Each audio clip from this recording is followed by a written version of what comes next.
We have another case, another patient who has some complaints in the neck. The complaint is pain in this area of the neck. And what else? What? And in the back? Or in the back? In this area. She complains of pain there and in the back.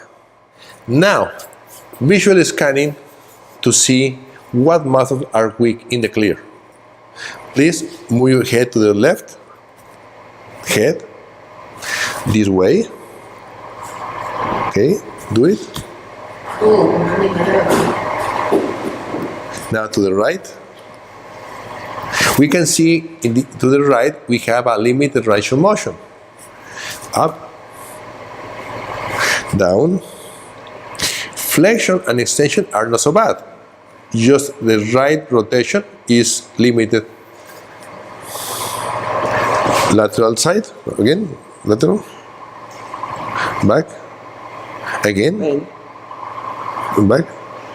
If we see how she moves her neck to lateral side, we can see that it's not normal. This is not the classical soft movement. She needs to move first the upper part of the neck and then bend the rest of the neck.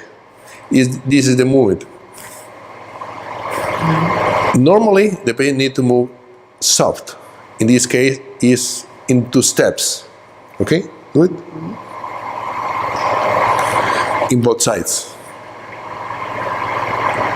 Pain. Yes, and pain. Now, we are going to test some muscle to know where is the problem. If I test the posterior left extensor, I can see that this is weak in the clear. Very, very weak. If I test the right side, this is strong. But if I try to inhibit the muscle, how strong? Inhibits means this muscle is working well because it's strong in the clear and inhibit after local inhibition, autogenic inhibition. If I bend the neck, put in this position, now this is weak, this position, and this is weak. Yep. I'm going to see if this is scalene muscles or this is a deep muscles. I'm going to ask her to keep a slight lordosis and bend. There. Hold, and this is weak. Scalene muscles are weak in the clear. Now, straight, slight rotation, and push, and they are weak too. Yep. We have many weak muscles. Only the extensor in the right side is strong. But often become hypertonic or contraction because it has no antagonist strong. If I ask her to do it again and test, I cannot see abnormal movement. If I test here, immediately I can see how she tried to compensate. Immediately I can see the tension, the contraction of the muscle around the clavicle. If she touch right clavicle, becomes strong immediately. If he touches the left clavicle, it's still weak. There. It's still weak. Again, touching the right side, I'm going to test the scalene muscles. Strong scalene muscle with a slight lordosis, and this is strong. Everything becomes normal with the hand touching this area. Now, my next question is this nociceptor? Is this mechanoreceptor? It's easy to test. Put the head there. I'm going to rub the clavicle and test. Is it strong? Move the neck, test again. I'm going to compress and test, and this is weak. it means that this is not a nociceptor.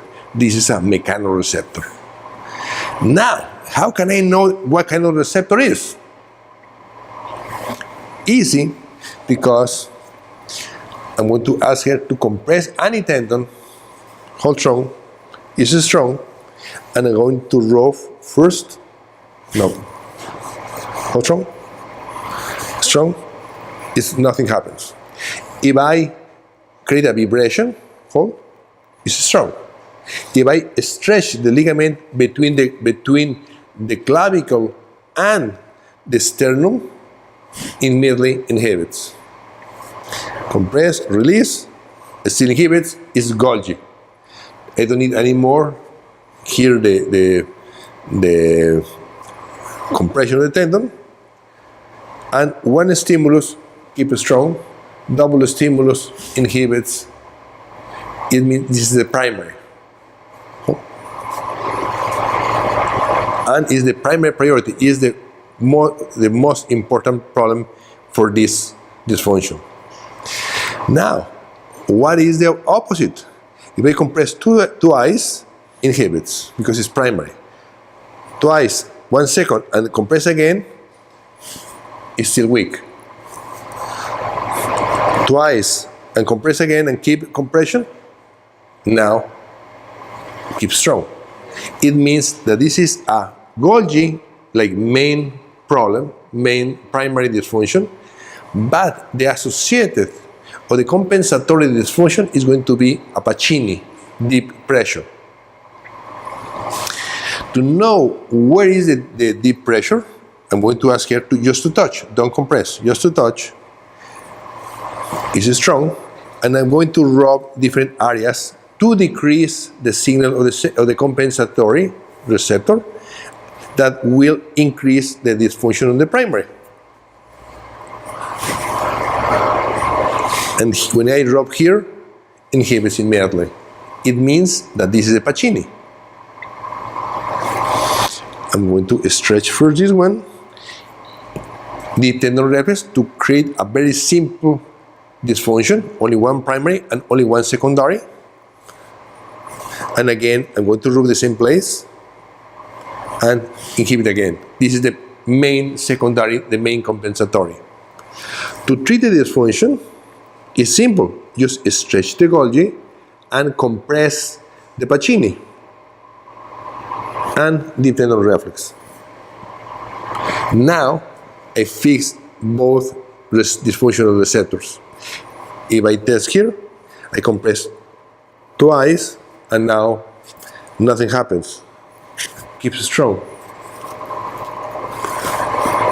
And the neck is strong here, very, very strong.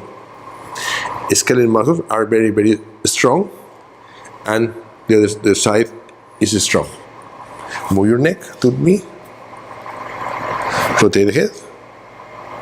Now it's smooth, simple, and fast movement.